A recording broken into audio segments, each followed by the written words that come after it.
Bueno, hoy en Guti Documentales os traemos la caída de Rafael Caro Quintero y su más que probable extradición a Estados Unidos.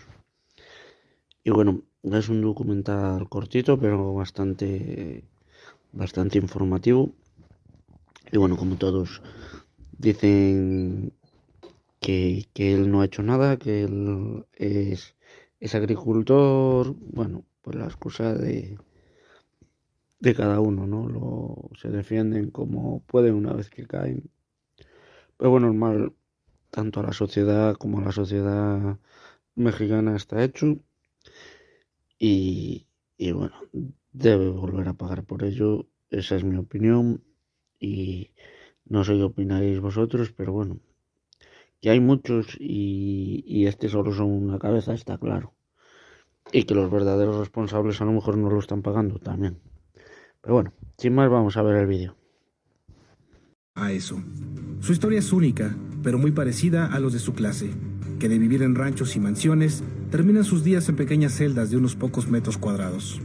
Era el único narcotraficante que podía sentarse con el cartel de Sinaloa y con el cártel Jalisco Nueva Generación en igualdad de circunstancias y de respeto. Era admirado y respetado por ambos grupos. Hijo de padres ganaderos y agricultores de la sierra, donde los políticos solo llegan en tiempos de campaña y después pasan al olvido, ahí donde la pobreza se ensaña con quienes más puede y las oportunidades son pocas. Parece que solo tuvo estudios primarios, y como sucede en esas regiones, comenzó a trabajar en el cultivo de frijol, arroz y trigo. A la muerte de su padre se convirtió en el sustento de su madre y 10 hermanos. Trabajó como chofer de un camión. Ahí, sus amigos y conocidos le aseguraban que obtendría una mejor paga si en los terrenos de la familia sembraba marihuana. Así ocurrió. Pasaron los años y logró asociarse con un hombre, otro sinaloense, apodado León de la Sierra. Se trata del primer capo mexicano, Pedro Avilés Pérez, quien logró hacer de las montañas del llamado Triángulo Dorado su centro de operación. Antes de que el mismo Pablo Escobar se consolidara en Colombia, el León de la Sierra ya traficaba cocaína a Estados Unidos. A la muerte de Pedro, asesinado en un enfrentamiento con presuntos policías judiciales, gran parte de las actividades criminales que controlaba se distribuyeron entre quienes eran sus operadores y sicarios. Justo en ese momento, el nombre de Rafael Caro Quintero comienza a cobrar relevancia, junto al de un tal Miguel Ángel Félix Gallardo. Sobrevinieron tiempos de reacomodos, ejecuciones, desapariciones y ajuste de cuentas. En ese mundo no hay otro camino, pues pocas alianzas resisten la menor perspectiva de carretadas de dólares, fama, mujeres y poder. Una vez que medianamente las aguas se tranquilizaron, Félix Gallardo, Caro Quintero y su socio Ernesto Carrillo, los tres sinaloenses, decidieron consolidar a Guadalajara como base de una organización en la que también figuraban personajes como Ismael Mayo Zambada, Joaquín Guzmán, Héctor Palma, Amado Carrillo y unos hermanos de apellido Arellano Félix. Sí, también sinaloenses, todos ellos. Enamorado y enamorador, Rafael Caro Quintero solo se casó una vez. Lo hizo con María Elizabeth Elenes Lerma, con quien, de acuerdo con el Departamento del Tesoro de Estados Unidos, tuvo 4 hijos: Héctor Rafael, Roxana Elizabeth, Enoch Emilio y Mario Gibran. Para 2013, tanto Elizabeth como los 4 hijos fueron incluidos en la lista negra de designaciones especiales del Departamento del Tesoro por su presunta participación en lavado de dinero. Estados Unidos los acusó de construir una red familiar para invertir su fortuna en empresas y proyectos del sector energético, hotelero y en la moda, así como un cártel inmobiliario en Guadalajara y Zapopan. El esquema preferido por el crimen para tratar de lavar sus millonarias ganancias. En 2013, un reporte de la agencia antidrogas estadounidense reveló que Elizabeth y su hija serían las propietarias de una de las propiedades más caras del príncipe, una casa entonces valuada en 10 millones de pesos. Caso especial su primogénito, Héctor Rafael. Criado entre la clase alta de la Perla Tapatía, se convirtió en un destacado jinete que incluso participó en competencias nacionales e internacionales, como los Juegos Centroamericanos y del Caribe de Cartagena, Colombia, en 2006, cuando ganó una medalla de oro en la modalidad de salto por equipos. En la competencia también consiguió una presea de bronce para México.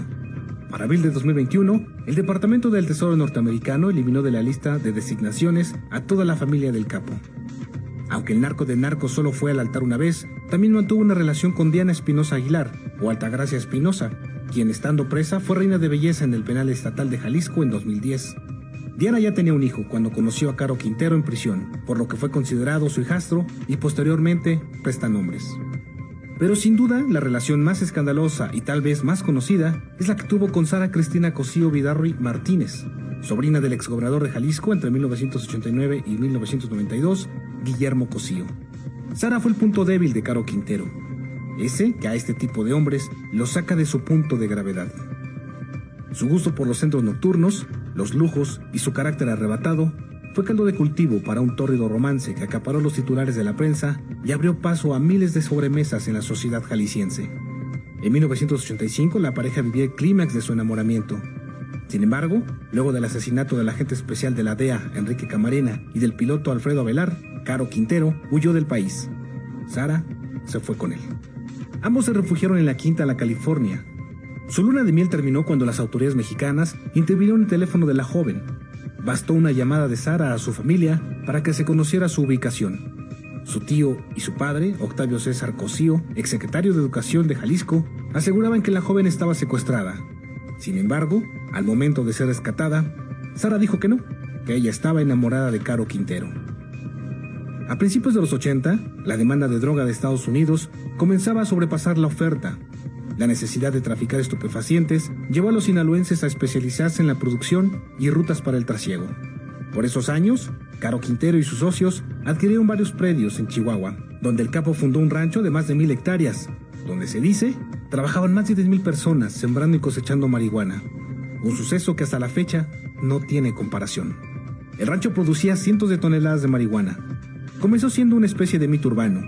Sin embargo, la demanda de mano de obra lo convirtió en un secreto a voces. Operó durante algún tiempo mientras misteriosamente pasaba desapercibido para los gobiernos de México y Estados Unidos, a pesar de todo el trabajo de inteligencia, de todas las investigaciones que ilegalmente, pero tolerada, realizaba la DEA en nuestro país. El Búfalo era protegido por un comandante de la entonces Dirección Federal de Seguridad, Rafael Aguilar Guajardo, quien años más tarde se convertiría en un importante narcotraficante, cofundador del Cártel de Juárez hasta su asesinato en Cancún, plaza que se convirtió en punto estratégico para el trasiego de drogas por parte de Amado Carrillo Fuentes, el Señor de los Cielos. Alertada por los informes de inteligencia, la DEA designó a un pequeño grupo de agentes para investigar a Caro Quintero. Uno de esos agentes, Enrique Camarena, siguió los pasos del capo. Descubrió cómo funcionaba parte de su red de lavado de dinero y la joya de la corona, el Búfalo. Las indagaciones llevaron a Camarena a contactar a un hombre que se convertiría en su principal informante, un sujeto al que llamaban Miguel Sánchez. Con él, la DEA ubicó un primer rancho, en San Luis Potosí, en donde lejos de todo, los narcotraficantes sembraban cientos de hectáreas de marihuana, de la llamada sin semilla, que tenía mayor resistencia al clima y un mayor efecto en el consumidor. Ese fue el primer paso para llegar al Búfalo. Así, en 1984, un operativo que desplegó a cientos de militares y agentes federales tomó por sorpresa al Búfalo y sus trabajadores. En colaboración con la Agencia Antidrogas de Estados Unidos, 450 soldados mexicanos ingresaron al rancho. En total, fueron incautados cargamentos valuados en más de $8,000 millones. Tal operación no habría sido posible sin las investigaciones de Camarena, quien echó mano del piloto Alfredo Zavala, con quien no solo compartió vuelos, sino su destino final. Recordemos que él inició como un gran marihuanero y después se da cuenta que el negocio de la cocaína es un negocio importante. Él llegó a crecer a tal grado que incluso se le involucra, ¿no?, con estos movimientos guerrilleros en Nicaragua, y en donde incluso se maneja también el hecho de que él trabajó con la CIA y que de alguna forma el que él haya terminado asesinando a esta gente encubierta por la DEA, Enrique Kiki Camarena, pues venía también como consecuencia de que la investigación involucraba a la CIA en ciertos temas, ¿no? Por lo menos esas son las teorías que se han manejado. Pero sí se tienen datos de inteligencia militar y de seguridad nacional en el país, ¿no?, y de lo que era el antiguo CISEN, ahora Centro Nacional de Inteligencia, de que él seguía operando dentro de un grupo criminal con autonomía y la fuerza suficiente como para poder ser considerado como un capo de la droga. Meses después, en 1985, al salir del consulado estadounidense en Guadalajara para desayunar con su esposa, Camarena fue secuestrado. El agente de la DEA fue llevado a una mítica casa en la colonia Jardines del Bosque en Guadalajara, un inmueble que perteneció a Rubén Zuno Arce, hijo del exgobernador José Guadalupe Zuno y hermano de la esposa de Echeverría. Ubicada en la calle Lope de Vega, la casa llamó la atención de Caro Quintero, quien de acuerdo con el propio Zuno Arce, se la vendió en $70 millones, que el capo nunca terminó de pagar. Camarena y Zavala fueron brutalmente torturados en esa casa. Molidos a golpes, sus cuerpos fueron encontrados envueltos en cobijas el 5 de marzo en Michoacán. La venganza contra Camarena quedó saldada con su asesinato. Sin embargo, la Casa Blanca no se quedaría con los brazos cruzados. Por cierto, Rubén Zuno fue arrestado y llevado preso a Estados Unidos, donde tras 23 años en prisión y con serios problemas de cáncer, murió el 18 de septiembre de 2012.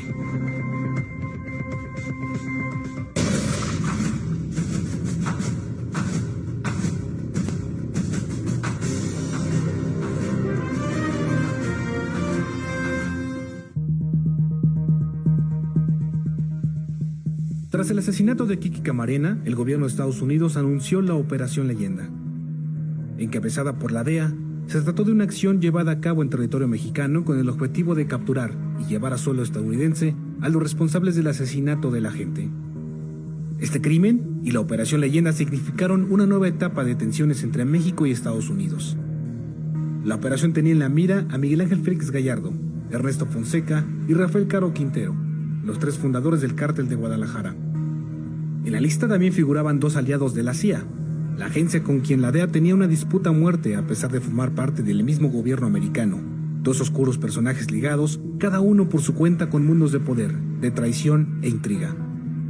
Se trata de Juan Ramón Mata Ballesteros, capo centroamericano, de Honduras para ser más preciso, así como Rubén Zuno Arce, cuñado del presidente Luis Echeverría Álvarez.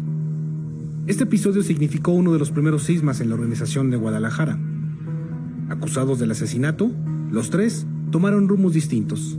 Rafael huyó a Costa Rica bajo el mando protector de la corrupta Dirección Federal de Seguridad, cuna de narcos del calibre de Juan José Esparragosa Moreno, el Azul. Huyó con un par de colaboradores y con Sara, uno de sus amores. Caro Quintero fue arrestado un Jueves Santo en Costa Rica.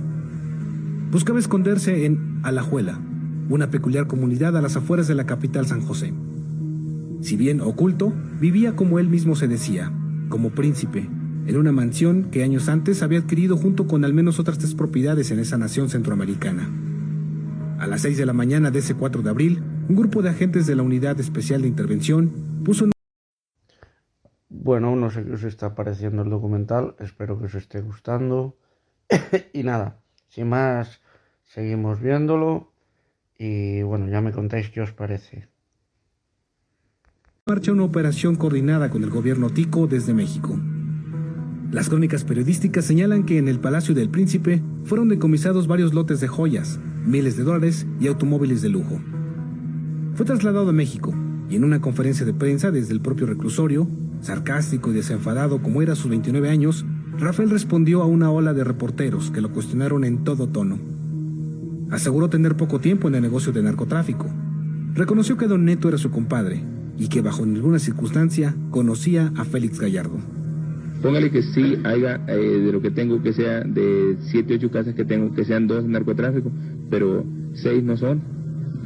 Ese mismo año, el 7 de abril de 1985, Don Neto fue arrestado en una residencia en Puerto Vallarta, Jalisco, una casa que pertenecía al gobernador del estado. A sus 60 años fue preso. También compareció ante los medios de comunicación, ataviado en un uniforme carcelario y sus característicos lentes oscuros. Ya preso, el tío de Amado Carrillo Fuentes no dudó en acusar a Caro Quintero del asesinato de Kiki Camarena y del piloto Alfredo Zavala Velar. Se desmarcó del crimen y aseguró que se trató de un grave error. Miguel Félix Gallardo, mejor conocido como el Padrino o el Jefe de Jefes, siguió operando algunos años más, en asociación con sus amigos colombianos y convirtiéndose en el principal proveedor de cocaína para Estados Unidos. Fue hasta 1989 cuando es arrestado en un operativo conjunto entre autoridades de México y Estados Unidos. Desde prisión, siguió controlando parcialmente su organización criminal durante un tiempo. En ese momento sobrevino la principal fractura de lo que aún operaba como el Cártel de Guadalajara. El grupo se dividió. Algunos dicen que fue el propio Jefe de Jefes quien repartió los territorios entre varias facciones, y con ellos surgieron el Cártel de Sinaloa, con el Mayo, el Güero Palma, el Azul y el Chapo Guzmán al frente, el Cártel de Tijuana, al mando de sus sobrinos, los hermanos Arellano Félix, y el Cártel de Juárez, con Amado Carrillo Fuentes. De todos, sus historias son bien conocidas. Como parte de la Operación Leyenda, también fue arrestado un grupo de 6 agentes judiciales de Jalisco. 2 coincidieron en señalar a Caro Quintero como el principal responsable del doble asesinato.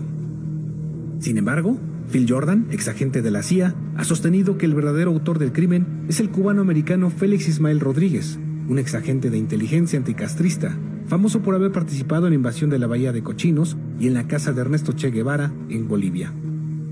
La historia de Félix Rodríguez vuelve a tocar nuestro país cuando recordamos su fuerte vínculo con George Bush padre en tiempos del presidente Reagan. Todo fue revelado en el informe Walsh sobre el caso Irán-Contra entre 1983 y 1988.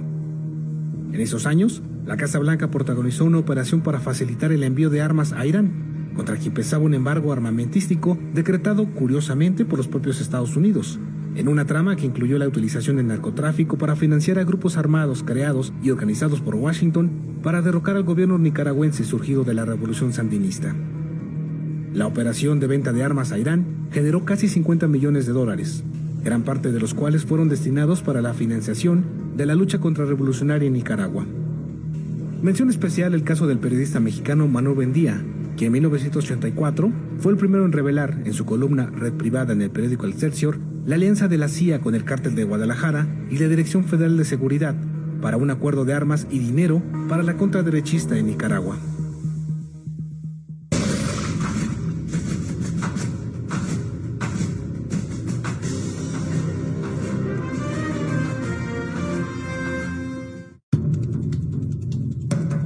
Caro Quintero fue arrestado en sus territorios, lejos de las mansiones, de las empresas, de los negocios y las reuniones de alta sociedad en donde sus hijos suelen moverse. El capo fue ubicado escondido entre matorrales. Un grupo de marinos de élite apoyados por Max, una perra adiestrada en labores de búsqueda, lo localizó.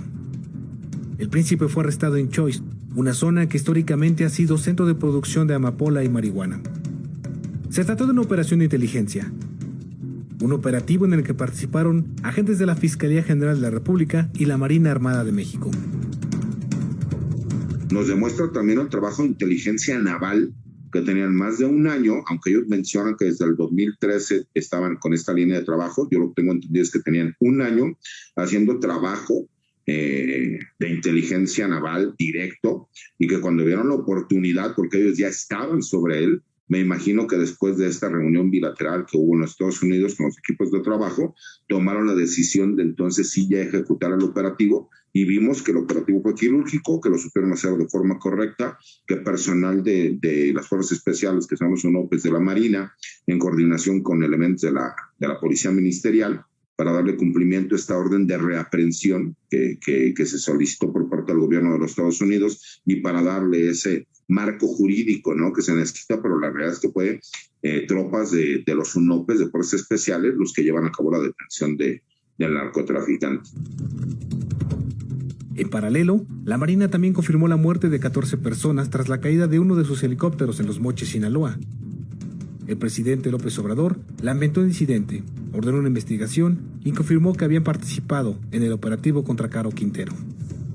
Rafael Caro Quintero tiene cuentas pendientes en México y Estados Unidos, por lo que era uno de los objetivos criminales más buscados en ambos lados de la frontera. Por ello, está vigente una solicitud de extradición hacia la Unión Americana. El FBI ofrecía por él hasta $20 millones por información que llevara a su detención, y era considerado como uno de los 10 hombres más buscados. Una recompensa incluso superior a los 15 millones que ofrece la DEA por Ismael El Mayo Zambada. Luego de su arresto en Costa Rica fue condenado a 40 años de prisión. Sin embargo, de pronto, cuando nadie lo imaginaba, en la oscuridad de la madrugada del 9 de agosto de 2013, fue liberado tras 28 años de prisión. Una maniobra que durante lustros forjaron sus abogados hasta que un tribunal de Guadalajara le otorgó un amparo al considerar que la acusación por el caso Camarena debió haber sido llevada por el fuero común y no en el federal. La operación judicial siempre estuvo en el ojo de la polémica. La entonces PGR se inconformó con el amparo y logró que se emitiera otra orden de aprehensión. Sin embargo, cuando el oficio llegó a Puente Grande, Caro Quintero tenía literalmente unos minutos fuera de prisión.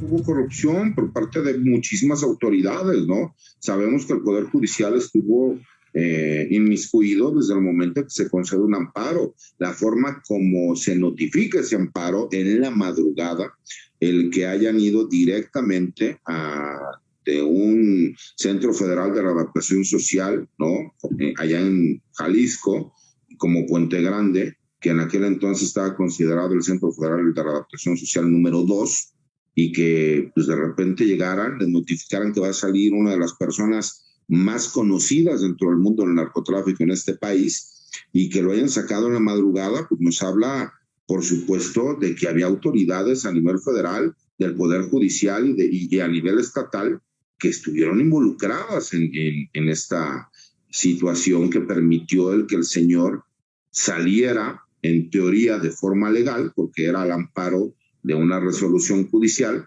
pero que en realidad todo el mundo sabía que era una cuestión que tarde o temprano se iba a revertir, ¿no? Y pues por supuesto que la corrupción alcanzó, tan es así que hay muchísimas personas que fueron procesadas en su momento y que la gran mayoría de ellos están en la cárcel.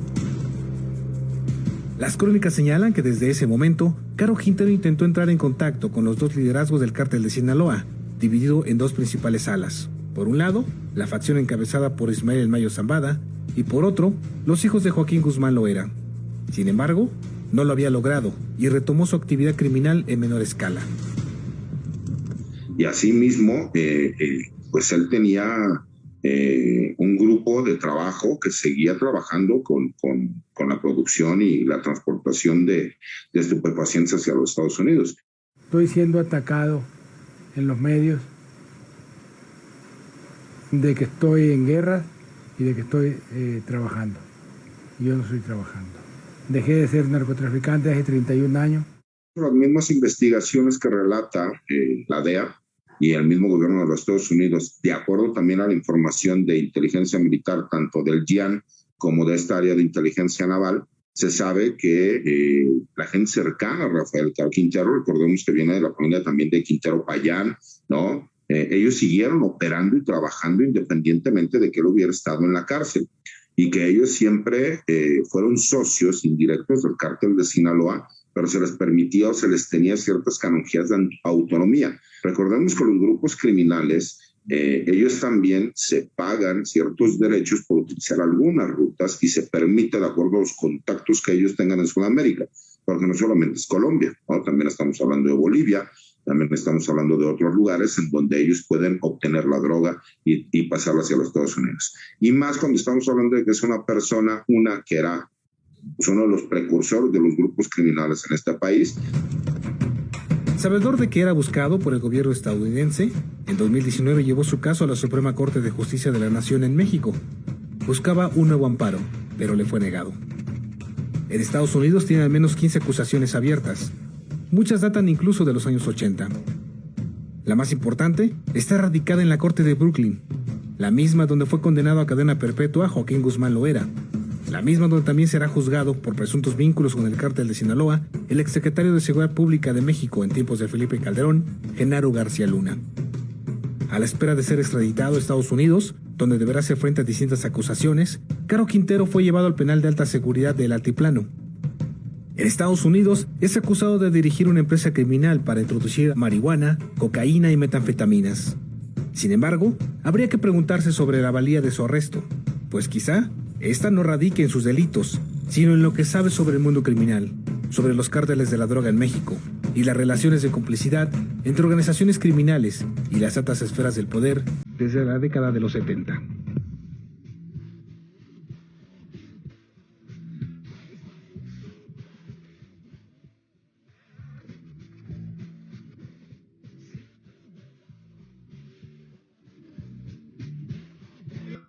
Bueno, y hasta aquí el documental de hoy. Espero que os haya gustado. No olvidar darle like, compartir y suscribir.